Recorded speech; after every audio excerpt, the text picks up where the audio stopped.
سبيل الدموع سبيل مريح. Assalamualaikum warahmatullahi wabarakatuh. A'udzu billahi minasyaitonir rajim. Bismillahirrahmanirrahim. Wala yusyrik fi hukmihi ahada. Dan Allah tidak menyekutukan hukumnya kepada apapun atau siapapun. Hadirin dirahmati Allah Subhanahu wa taala. Beberapa waktu belakangan ini kita mungkin pernah mendengarkan bahwa sistem pemerintahan di Indonesia, yakni sistem demokrasi, itu tidak sesuai dengan hukum Islam.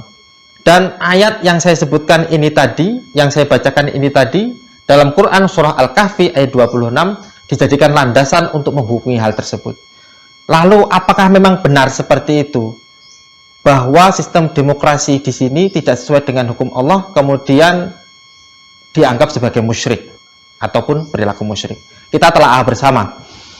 Dalam literatur pemerintahan Islam, bahwa disebutkan ada 3 kaidah ketika ingin menggunakan sistem demokrasi ini.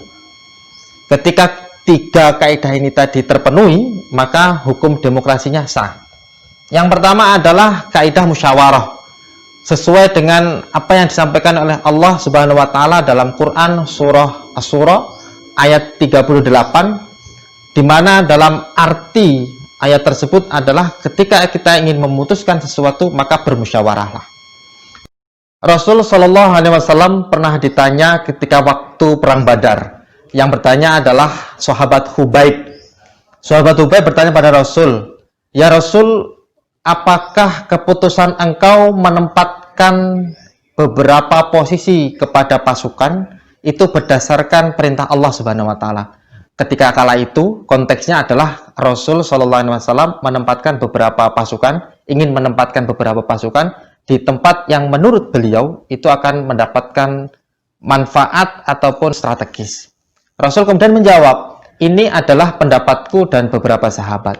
Nah, kemudian sahabat Hubaib ini memberikan beberapa masukan oleh Rasul.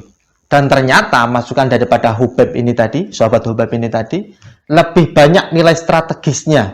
Akhirnya apa? Rasul Shallallahu Alaihi Wasallam mengikuti pendapat Hubaib dalam penempatan pasukan ketika pada saat perang Badar.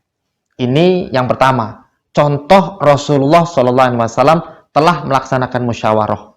Yang pertama adalah kaidah musyawarah. Kemudian yang nomor 2 adalah kaidah ta'awun, yakni tolong menolong, baik sebaik perorangan, baik orang ke orang, kelompok ke kelompok, namun muaranya adalah kerjasama yang menghasilkan sebuah kemaslahatan ataupun kemanfaatan.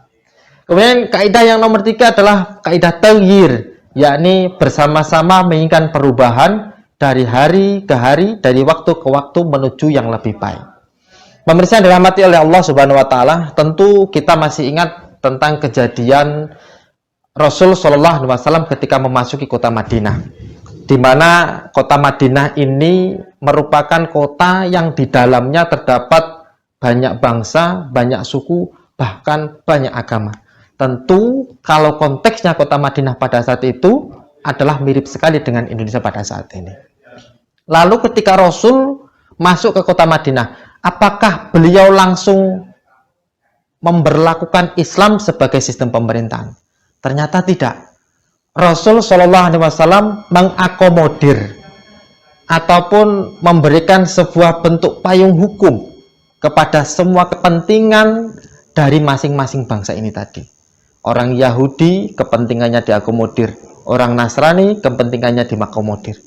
Ini menunjukkan bahwa Rasul Shallallahu Alaihi Wasallam tidak mementingkan beliau sebagai penyiar agama Islam, terus kemudian menjadikan Islam sebagai sistem pemerintahan.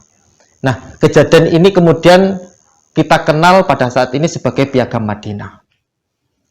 Pemirsa yang dirahmati oleh Allah Subhanahu wa taala, melihat fenomena-fenomena tersebut, tentu kita bisa memahami bahwa demokrasi ini merupakan sebuah sistem pemerintahan yang dari rakyat, dipilih oleh rakyat, kemudian bekerja untuk rakyat, untuk kemaslahatan umum. Persis mirip sekali dengan apa yang dilakukan oleh Rasul Shallallahu Alaihi Wasallam dengan Piagam Madinahnya. Kita lihat di Indonesia konteks sekarang, ketiga kaidah demokrasi ini tadi sangat ada dan terakomodir di Indonesia. Tentunya ketika ketiga kaidah tersebut itu sudah ada dan terpenuhi, maka sah sebuah negara menjadikan sistem demokrasi sebagai sistem pemerintahnya. Pemirsa dalam hati Allah Subhanahu wa taala, mari kita jadi warga yang cerdas. Mari kita jadi warga yang melek akan sebuah sistem pemerintahan yang marahnya adalah kemaslahatan belaka. Tidak penting sebuah simbol, namun yang paling penting adalah substansinya. Kita menjalankan demokrasi ini tidak bertentangan dengan nilai-nilai Islam. Justru dengan demokrasi ini, nilai-nilai Islam itu banyak terakomodir, tersampaikan kepada masyarakat, tentunya dengan harapan dapat mensejahterakan rakyat-rakyat Indonesia. Kita jaga negara kesatuan Republik Indonesia ini dari kelompok ataupun golongan yang ingin merongrong, yang ingin menghancurkan kedaulatan negara kesatuan Republik Indonesia. Assalamualaikum warahmatullahi wabarakatuh.